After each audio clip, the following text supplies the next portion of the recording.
Welcome to another deep dive. Today, we're stepping into a world that, blurs the lines between reality and science fiction. Yeah, you could say that. We've got excerpts from a personal Journal in Time, which, and forgive my pronunciation, but for those of you who haven't brushed up on your French lately, translates to personal diary. And trust me, this is personal, like in ways you wouldn't believe. The journal entries detail the experiences of Thomas Lambert, a 60-year-old physics and chemistry teacher from Lyon, France.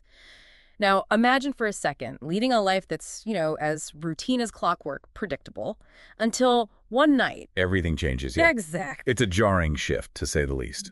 Thomas goes from driving a friend home to, suddenly being a teenager named Jason Mitchell in 1994 Texas. Whoa, talk about a shock to the system. Not just a different place, but a different time, a different life stage, a different everything. I mean, Right. if you woke up as a teenager overnight, what would, your first thought even be?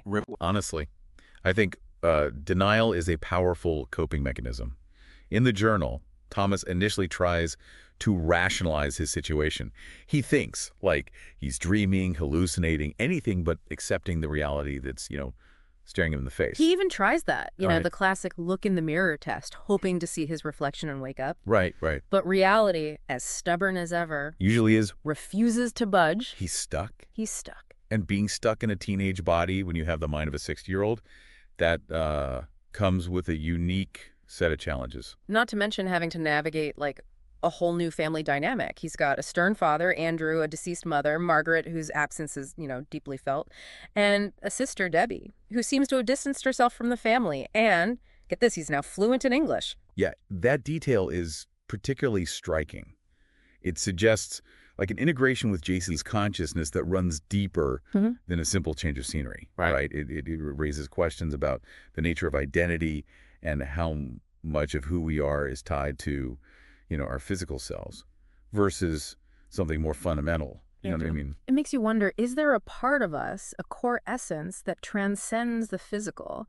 And if our consciousness can be, transplanted, what does that mean for our sense of self? These are questions philosophers have grappled with for centuries. And Thomas's experience is so extraordinary. It throws them into sharp relief. It does. But the strangeness doesn't stop there. Remember how you mentioned Thomas was a physics and chemistry teacher? Right. Well, it turns out teenage Jason is a bit of a musical prodigy. The journal mentions an unexpected talent for playing the violin, which is interesting because there's no mention of Thomas having any musical inclinations in his, former life. So it's it makes you wonder, is this a latent talent suddenly awakened? Or is there something else at play here? Could this be a clue to the nature of this reality he's found himself in? It's like someone hit the shuffle button on his life, scrambling his talents and throwing in a hidden passion for good measure. Right. Speaking of shuffling, things are about to get even more intriguing with the introduction of a new character. Okay, now I'm really hooked. Who is this new character, and what do they have to do with Thomas's predicament? Well, for that, we'll have to dive into the next part of our deep dive. So last time we were left off with this new character. Right. We don't know a lot about them. But yeah, no. Mysterious, kind of intriguing. Definitely piques your curiosity. You're sure. Who is this Kelsey? What's their connection to all this? Yeah. Well, let me tell you, this is where things get really interesting. Okay, I'm ready. So this message from Kelsey, it's more than just a, hey, I'm here too kind of thing. Oh. It's like a breadcrumb trail, Yeah. A cryptic message leading Thomas down a rabbit hole. And what does this breadcrumb trail lead to? Well, Kelsey, she seems to have a better grasp on the situation than Thomas does. Okay. She's the one who drops the bomb. They're in a simulation. Wait, hold on. A simulation, like the Matrix. Exactly. It's a lot to wrap your head around, right? It's a bit of an understatement. But that's what Kelsey believes, that their consciousnesses, theirs and Thomas's, have been, ripped from their realities and thrust into this digital world. Okay, I have so many questions. I bet, shoot. Okay, first off, why? What's the point of this simulation, and who created it, and how did they even manage to snag their consciousnesses like that? Those are the million-dollar questions. Unfortunately, the journal doesn't give us all the answers, at least not yet.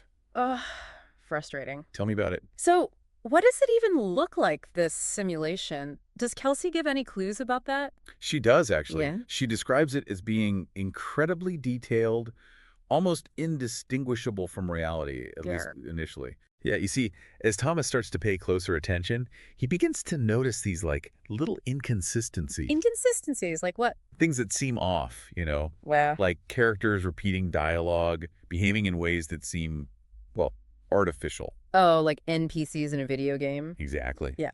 Or he'll be walking down the street and suddenly a building just like vanishes into thin air. That's creepy. It gets worse. How can it get worse than that? Kelsey, she warns Thomas that the simulation, it's unstable, on the verge of collapse. Collapsing. Like, what does that even mean for them? Well, according to Kelsey, if they're still trapped inside when it goes offline, their they'll be gone. Gone, like deleted. Like, lights out, game over. Okay, that just took a dark turn. Yeah, this is where the stakes get real. So what are they supposed to do? Kelsey, she gives Thomas instructions to reach a specific location, a bridge over the Colorado River. A bridge. What's so special about a bridge? That's the thing, we don't know. She just tells him to get there, that it's their only chance to escape the simulation before it's too late. So last time we left Thomas with, a pretty urgent task ahead of him. An understatement, right? Trying to outrun a collapsing simulation. Talk about a high-stakes situation. Seriously, it's like something straight out of a movie. It really is. So does he actually manage to reach this bridge? He does, but it's not exactly smooth sailing. Mm. The simulation, well, it doesn't exactly make it easy for him. What do you mean? It's like it knows what he's trying to do, and it's throwing everything it can at him to stop him. Okay, no, that's just creepy. Oh, it gets weirder. Weirder? How?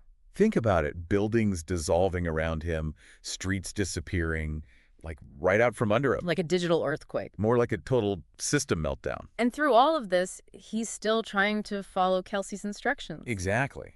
She's guiding him, but her messages are, well, still pretty cryptic. So it's like navigating a maze that's constantly changing shape around you. Well, it's falling apart, yeah. And to top it all off, the clock is ticking. Right, because the simulation is getting closer and closer to shutting down completely. Okay, so he's dodging digital potholes and deciphering cryptic clues, all while the world as he knows it is crumbling around him. Talk about a stressful commute. I hadn't thought about it like that, but yeah, that's a pretty good way to put it. So let's fast forward a bit. He reaches the bridge. He does. Oh, what? This is where things get really interesting. You'd think at that point he'd just, take the leap of faith, hope for the best. Makes sense. But he hesitates. He hesitates. Why? Well, imagine standing on the edge of, well, everything. The fate of your very existence hanging in the balance. Yeah. It's enough to make anyone second guess themselves, right? Absolutely. But Kelsey, she urges him on, reminds him that time's running out. So what does he do? He jumps Off there. off the bridge into the digital abyss. Okay, hold on. Into a river. What happens in a simulation when you jump into a river? Honestly, Yeah. your guess is as good as mine. This is where my brain starts to melt a little. You and me both. So what happens next? Fill me in. Well, he describes it as like this chaotic descent surrounded by like fragments of code, flashes of color, the whole 9 yards. And then line? Does he wake up? Not exactly. He finds himself in this, well, it's not really a place in the traditional sense. What is it then? He describes it as a void. A void, like just emptiness. Not exactly empty. Kelsey's there too. So they're both trapped in this void. Not trapped, not exactly. What do you mean? They discover they have a certain degree of control over this space. Control, like how? Think of it like they have the power to manipulate the digital fabric of this void. So they can create, what, like digital sandcastles or something? Kind of, but on a much grander scale. They can shape environments, alter the very rules of this digital reality. Wow, so they've gone from prisoners to like digital gods of their own little pocket universe. It's a fascinating turn of events, and it raises a lot of questions about the nature of reality and consciousness. It makes you wonder if our minds can be uploaded, downloaded, and like reshaped like that. What does it even mean to be real anymore? Right. It blurs the lines in ways we can barely even imagine. So what ultimately happens to Thomas and Kelsey? Do they ever escape this digital limbo?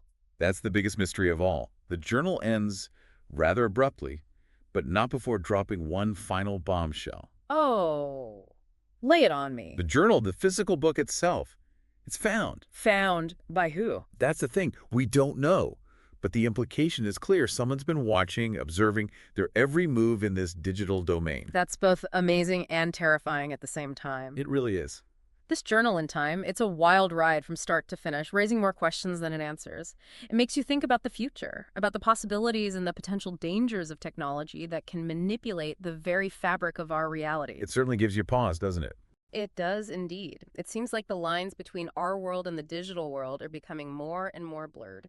And who knows what mysteries and challenges await us as we venture further into this uncharted territory. Until next time, keep exploring, keep asking questions, and most importantly, keep an open mind.